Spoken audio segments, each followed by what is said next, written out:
Namaskar. Hello and welcome to P Guru's channel. This is new breaking stuff just before the Modi-Trump meeting, and it's a very significant one. Yesterday, the ambassador of United Arab Emirates to the United States had something to say about Trump's Gaza plan. I'm going to play the video to you, and please like this video and also, if you have not subscribed to our channel, do subscribe to our channel. Let's first take a look at the video and then I'll give you my 2 cents on what I think is going on. Here we go. You find common ground with this administration on Gaza? We're going to try. I think the current approach is going to be difficult, but at the end of the day, we're all in the solution-seeking business. We just don't know where it's going to land yet. Is the UAE trying to work on a plan, an alternative? Not yet. Not yet. I don't see an alternative to what's being proposed. I really don't. Yeah. And so if someone has one, we're happy to discuss it, we're happy to explore it, but it hasn't surfaced yet. So this is essentially the crux of the matter. There has been a proposal by Egypt, and there's supposed to be a meeting that's convened for the 26th of February, if I remember correctly, and many countries are going to participate. But we have to always take a look at what the United Arab Emirates does, because I've always seen them to be very pragmatic, very worldly, very mature in their approach to world. Remember that UAE does not have a lot of oil. So they are completely dependent on creating a very business-friendly environment for their thriving and existence. So UAE has always been very moderate in that respect.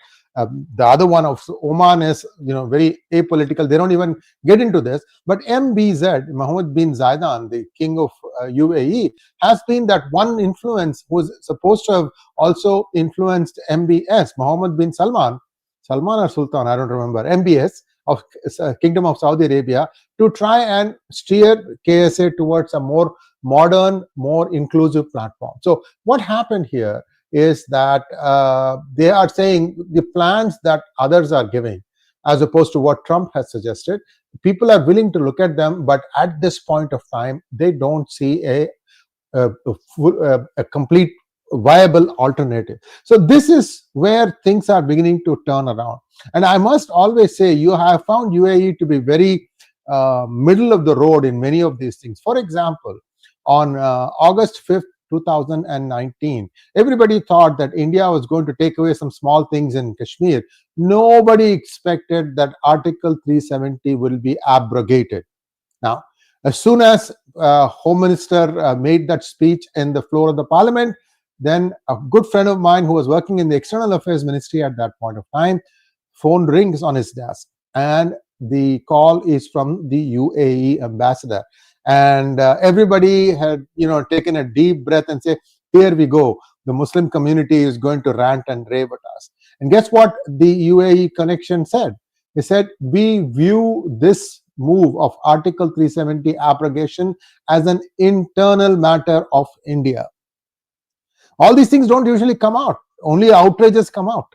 But that is the kind of mature attitude that UAE had taken at that point of time. Also remember, I don't know how many of you know this, but in the city of Dubai, and probably this is Dubai, and I think Dubai is a big city in the United Arab Emirates. There may be, there are other ones, like for example, Abu Dhabi is also another big city. But there, the proportion of foreign population, foreign-born people living there to the native-born is 7:1. For every UAE citizen, there are 7 foreigners working there, and they are able to manage to keep the equilibrium going. So it's a really good environment that they have created and established. And I think what he has said here has a lot of merit. And let's wait and see how this plays out in the not days and weeks, but in the hours to come, because I have a feeling something might happen today when, after the meeting, both President Trump and Prime Minister Modi are going to give a press conference, just like the way Bibi Netanyahu and Trump had one. So this is something that everybody is looking forward to. I might come back to you with updates during the day today. Stay tuned. And I want to just close it now. Just take a few questions from you all. I have one question here.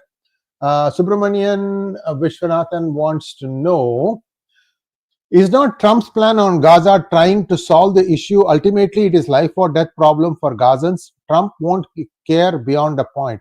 And no, there are two parts to this solution. One is Trump is saying that we will help build a city for Gazans. It's just not going to be in Gaza. The physical area is going to be somewhere else. That is where they're going to get to work on Jordan and Egypt. They're joining countries, because moving them there is a lot easier than asking 56 or 57 Islamic nations to each take 3 lakhs, 4 lakhs, or whatever the number, divided and according to proportion, give it. That's not what's going to work. This might work, and they in United States they will build it for them. I mean, this is US taxpayer money, and I think I'm happy to do that. The only difference is they would be far removed from the Israeli borders, far removed from Gaza, making it physically impossible to build tunnels or any other such shindigs. And this is just going to be the beginning. And I think West Bank also, the Palestinians living there might have to move out. I don't know. I'm not saying that this is going to happen. It's a part of this plan, because once you have got something working and established, why stop there? You do it in other places also. And that would probably not be given political freedom. I don't know about that part. At least first, you might get a better standard of living moving to another place. This is going to take a few years.